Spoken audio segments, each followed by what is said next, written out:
Ang kumakalat na balita online tungkol sa pagkamatay ni Yu Menglong ay tila hindi ka panipaniwala sa kalupitan. Ngunit lumabas na iyon ay maliit na bahagi pa lamang ng kabuuan. Isang tao na nagsasabing may alam sa loob ng kaso ay ginulat ang publiko nang ibahagi sa Douyin na ang nangyari kay Yu Menglong ay lampas sa iniisip ng sinuman.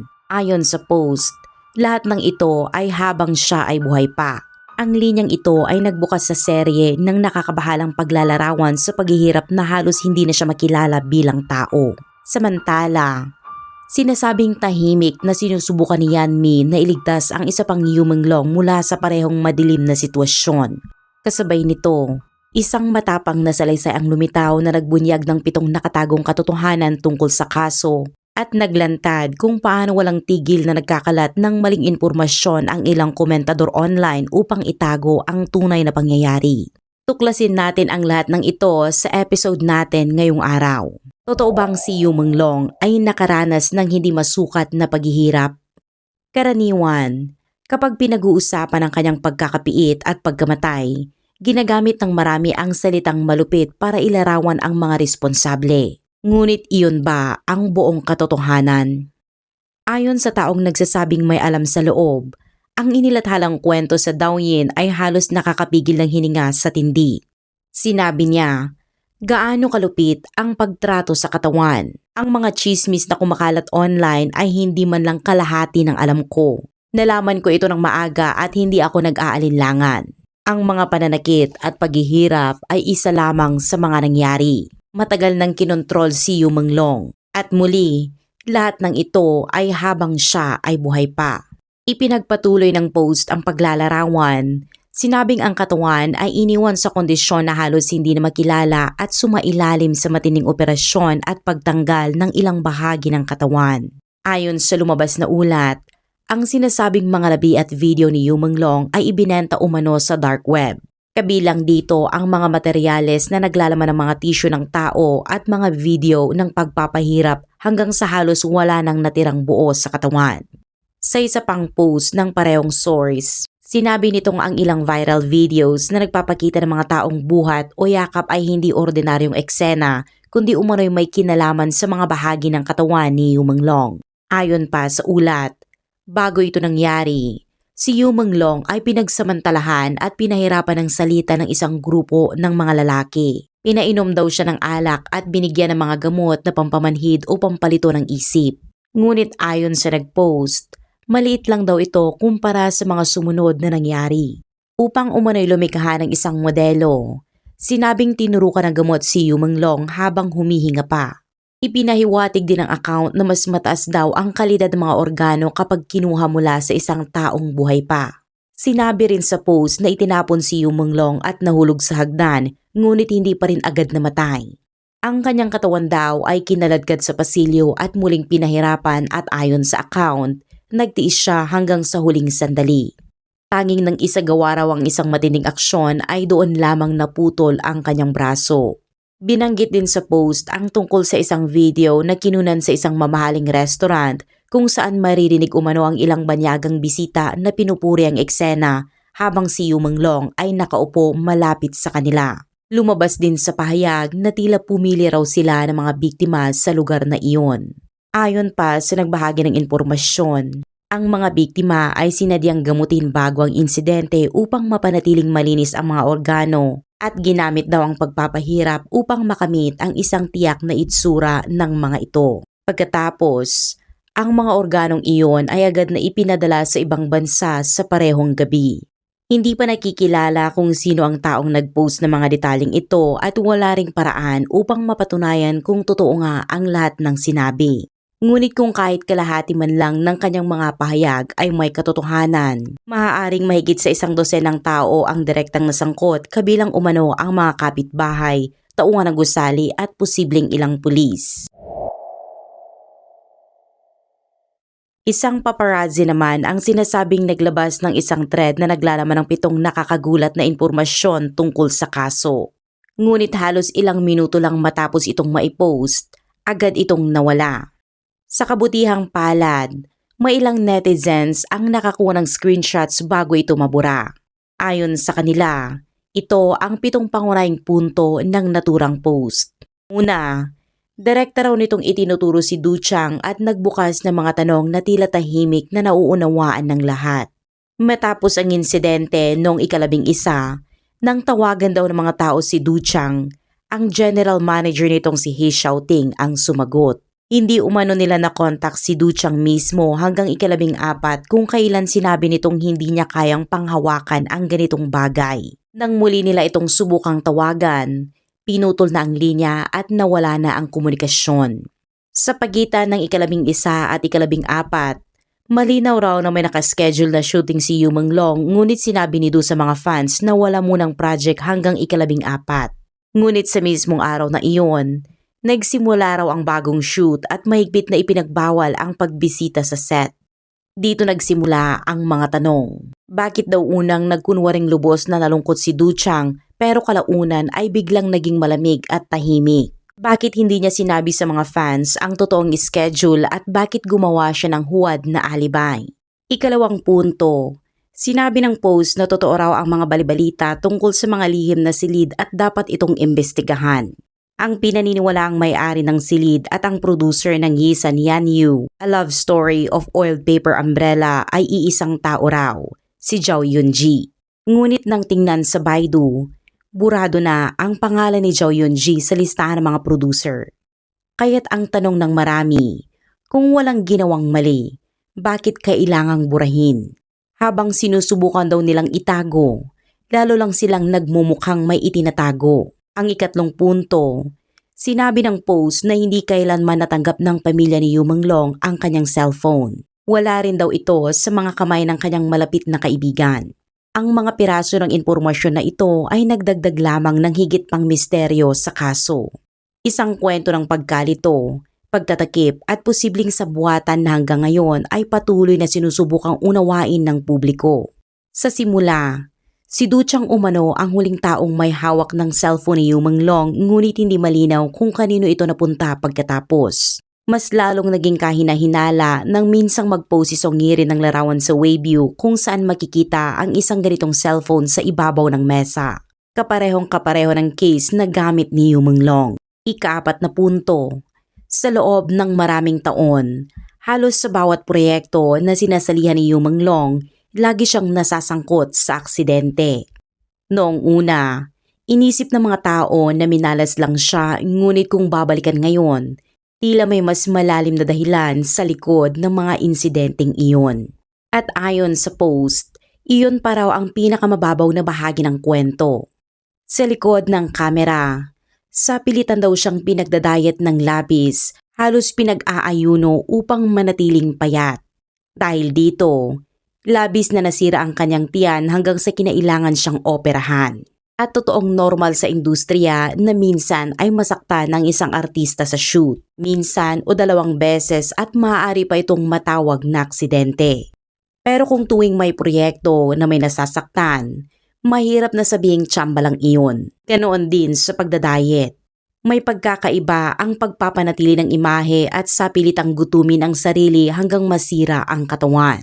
Ang una ay disiplina, ngunit ang huli ay malinaw na pang-aabuso. Ika-5 punto. Ayon sa post, patuloy na naghahanap ng hustisya ang pamilya ni Yu Menglong at hindi sila sumusuko kahit pa may matinding pagsupil sa kanila. Binanggit pa na ang pressure ni Xinjiang ay mas mabigat pa kaysa sa Beijing. Kung sakaling sumuko raw ang pamilya, madali na lang sanang ipilit ng mga otoridad na gumawa sila ng video upang himukin ang publiko na tumahimik na lang. Hindi na rin daw nakapagtataka kung bakit mas marahas ang supresyon sa Shanjing dahil matagal nang kilala ang rehiyong iyon bilang sentro ng mahigpit na kontrol ng CCP. At ayon sa post, ginagamit umano ng ilang lokal na opisyal ang karahasan at pananakot bilang paraan upang umangat sa posisyon sa pamahalaan. Ika-6 na punto. Noong mangyari ang insidente, may isang malapit na kaibigan si Yu Menglong na tumungo sa pinangyarihan, ngunit kalaunan ay pinayuhang umalis. May ilang tao rin sa industriya na nagtangkang tumulong upang mailigtas siya, ngunit huli na ang lahat. Dumating din daw ang mga pulis, ngunit ayon sa ulat, maingat silang pinataboy o inilihis ng mga nasa lugar. Ipinapahiwatig nitong may makapangyarihang proteksyon ang mga sangkot. Proteksyong kayang utusan o pigilan maging ang mga otoridad. Ang tanong ngayon, sino ang insider na nagtangkang tumulong ngunit nabigo? Ikapitong punto, tinawag ng Post ang nangyari bilang lihim na pagpatay na alam ng lahat maliban kay Yu Manglong mismo. Sa paanan ng Heavenly Valley Mountain, siya raw ang nag-iisang walang kamalay-malay na papunta siya sa sariling kapahamakan. Ibig sabihin, matagal nang planado ng grupo ng Heavenly Valley ang kanyang kamatayan bago pa man ito mangyari. Sa kabuuan, iginigiit ng Post na ganap na kontrolado si Yu Manglong ng Heavenly Valley Group. Lahat ng di umano'y aksidente sa set ay hindi aksidente, kundi planadong bahagi ng pagpapahirap at kontrol. Pinilit siyang magutom hanggang masira ang kanyang tiyan, tinrato bilang bagay o kagamitan at hindi bilang tao. Mula sa pagpapakalat ni Du Chang ng maling balita at pag-angkin ng kanyang cellphone hanggang sa pagtataboy sa mga pulis at pagsupil sa pamilya ni Xinjiang, lahat ng ito ay tila bumubuo ng isang tuloy-tuloy na kadena ng katiwalian mula sa mga individual, kumpanya at maging sa mga nasa itaas ng sistema.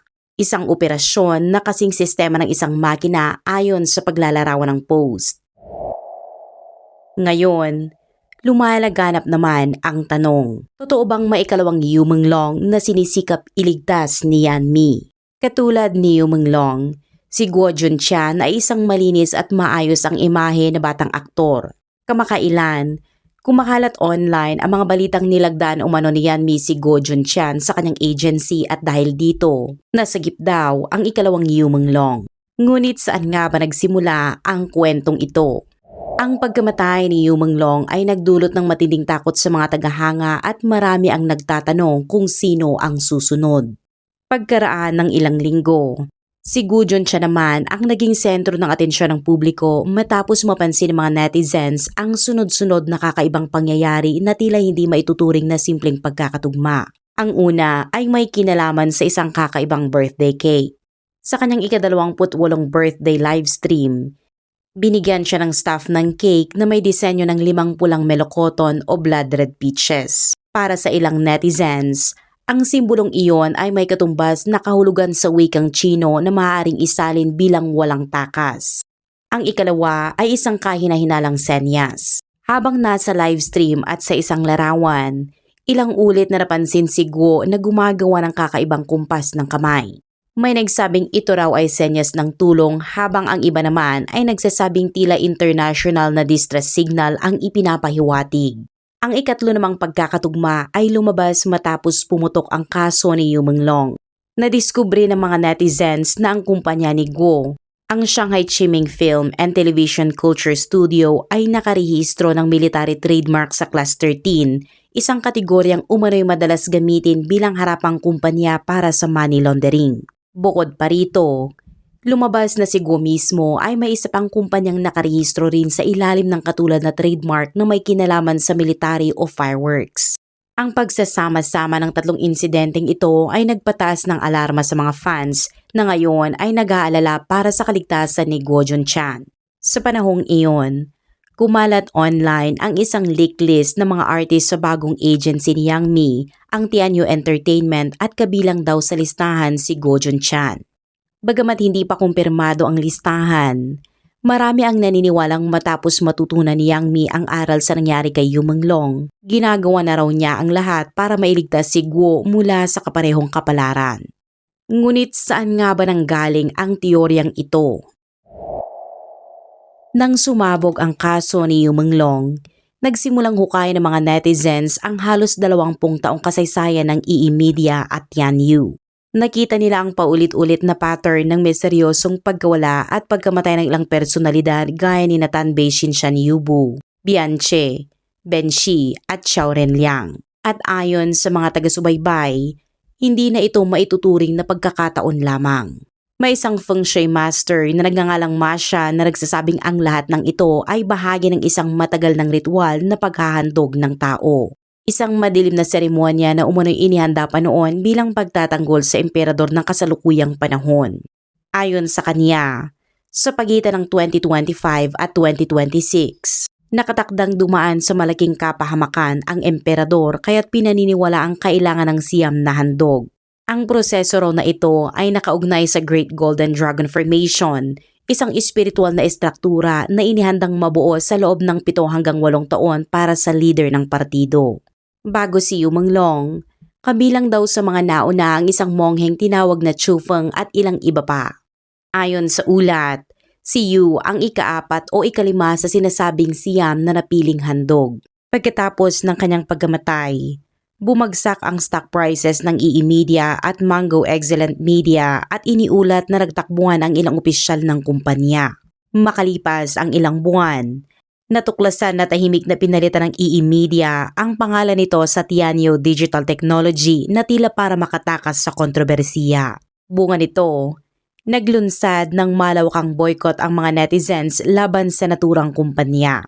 Kasabay nito, napansin ng ilan na maraming kilalang lalaking artista sa China gaya ni Zhang Han, Zheng Kai, Hugi at Kai Xingquan ay bigla ang nagpalaki ng balbas at sinadyang gawing magaspang o gusot ang kanilang imahe.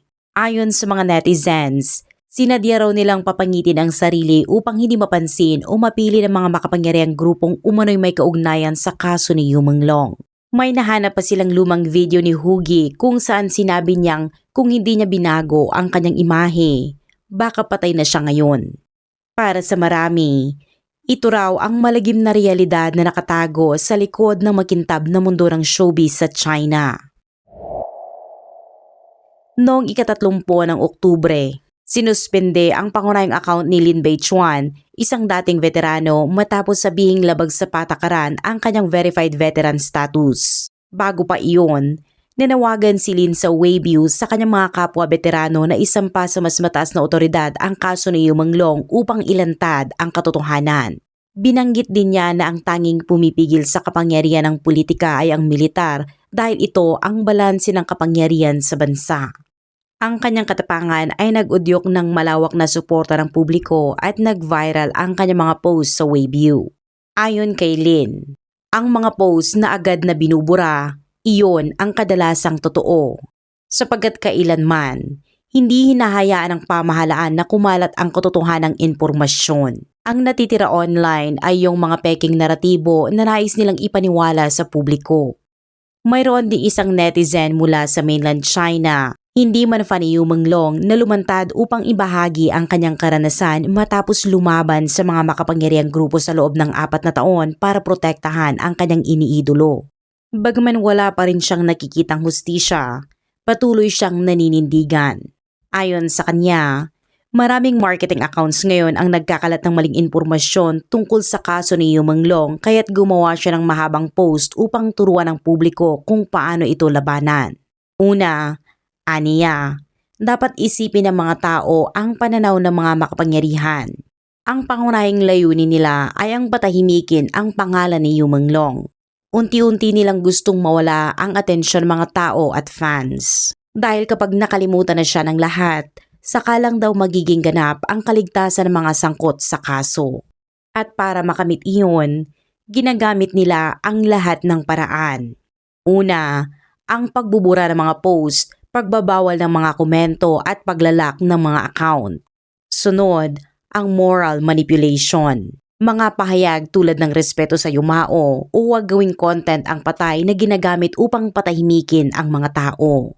Mayroon ding mga big fans o influencer na bigla na lang nagbabago ng posisyon, ginagawang malabo ang direksyon ng mga taga-suporta. Ngunit ayon sa kanya, madalas ay hindi tunay na fans ang mga iyon kundi mga tauhan ng mga makapangyarihang grupo na sinanay upang kontrolin ang opinyon ng publiko. At kapag nangyari na ang malawakang pagsuspend ng mga account, bigla ring lumilitaw ang mga bagong profile na nagsasabing, "Ako si ganito, binan ang lumang account ko at magsisimula ulit ako." Sa dami nila, hindi mo malalaman kung sino ang totoo at kung sino ang nagpapanggap. Maging ang ilang malalaking influencer na dating sumusuporta kay Yu Menglong ay bigla ring kumukontra dahil ayon sa ulat, na ibenta na ang kanilang mga account. Sa tulong ng mga peking tagapamuno at infiltrator na ito, Nagsisimula ang alitan sa loob ng mga fan groups. Ang Group A na naniniwalang dapat ipaglaban ang katotohanan online laban sa Group B na sinasabing dapat tumahimik na lang. Ang resulta, isang gulo at kalituhang sinadyang likain upang tuluyang mabura sa isip ng publiko ang pangalan ni Yu Menglong. Habang lumalalim ang kaso, lalo ring nagiging magulo ang mga nangyayari sa online community. Mula sa simpleng paghahanap ng hustisya, nauwi ito sa mga bangayan, pagkakahati at pagsasamantala ng mga taong may kapangyarihan. May 3 grupo ng mga taga-suporta na madalas magbangayan. Ayon sa mga ulat, ang Group A ay naniniwalang dapat ipaglaban online ang kaso ni Yu Menglong sa pamamagitan ng mga post at diskusyon sa social media. Samantala, ang Group B naman ay iginigiit na ang tanging makakatulong ay ang mga opisyal na petisyon at legal na hakbang. Pero ayon sa Group C, ang mga petisyon ay nakakaabala lamang sa mga otoridad at maaaring magdulot pa ng mas malaking pinsala kaysa sa tulong. Dahil dito, nagsimula ang mga matitinding pagtatalo. Tinawag ni Group A si Group B na hater at gayon din si B kay C, hanggang sa tuluyang masira ang komunidad mula sa loob. Sa paningin ng mga tagalabas, isa na lamang itong simpleng away ng mga tagahanga online, isang karaniwang drama sa internet. Ngunit nakakalimutan ng marami na may tunay na krimen sa likod ng lahat ng ito, ang pagkamatay ni Yu Menglong. Habang patuloy na nagkakagulo ang mga taga-suporta, ang mga taong may kapangyarihan ay tila tahimik na gumagalaw sa likod ng lahat. Ayon sa mga ulat, sila mismo ang nag-aalaga ng bagong kapalit, isang bagong artista na ginayang estilo, galaw at imahe ni Yu Menglong. Layunin umano nito na ilayo ang atensyon ng publiko at tuluyang mapalitan si Yu sa alaala ng mga tagahanga. Hindi lang iyon. May mga kumakalat na chismis na di umano'y hindi pa raw patay si Yu Menglong at nagparitoke lang siya at nagtatago sa ibang lugar. Sa iba namang pagkakataon, muling ibinubulgar ang mga lumang issue laban sa kanya upang magdulot ng pagdududa at unti-unting iwanan siya ng mga taga-suporta. Para naman sa mga nananatiling tapat kay Yu Menglong, may mga ulat ng tahimik na pagbabanta. Mga mensaheng nag-uutos na tumigil na sila sa pagsasalita o tanggalin ang kanilang mga post. Sa kanyang mahabang pahayag, binigyang diin ng may akda na ang mga nabanggit niya ay ilan lamang sa mga taktika na kanyang naaalala at marami pang iba. Ayon sa kanya, mahalagang maging maingat at huwag magpagamit sa mga bayarang commenter. Inayuhan din niya ang mga tao na maging mapanuri kahit sa mga taong matagal na nilang kakilala online ngunit hindi pa nila nakikita sa totoong buhay. Dagdag pa niya, kapag nalilito raw ang isang tao sa kung ano ang dapat gawin, dapat nitong balikan ang pangunahing tanong kung ano ang gusto ng mga makapangyarihan at pagkatapos ay gawin ang kabaliktaran. Tinapos ng may akda ang kanyang mensahe sa isang matatag na paalala na kailangang ipagpatuloy ang laban ngunit laging unahin ang kaligtasan ng sarili at ng pamilya. Binanggit din niya na ang pagtitiyaga ang pinakamahalaga at dapat sukatin ang panahon hindi sa mga araw kundi sa mga taon. Aniya, maaaring dumating ang liwanag o manatili ang dilim, ngunit ang dahilan kung bakit nagpapatuloy ang mga tao ay hindi dahil may pag-asa sila, kundi dahil nakikita nila ang pag-asa sa patuloy nilang pagpupunyagi. Ang bawat like, share ayon sa kanya ay isang piraso ng lakas. Isang paalala na kahit sa gitna ng katahimikan, may mga taong hindi sumusuko. Ano ang masasabi mo tungkol sa lahat ng ito? Ibahagi ang inyong opinyon sa comment section sa ibaba at maraming salamat sa panonood at magkita-kita tayong muli sa susunod na episode.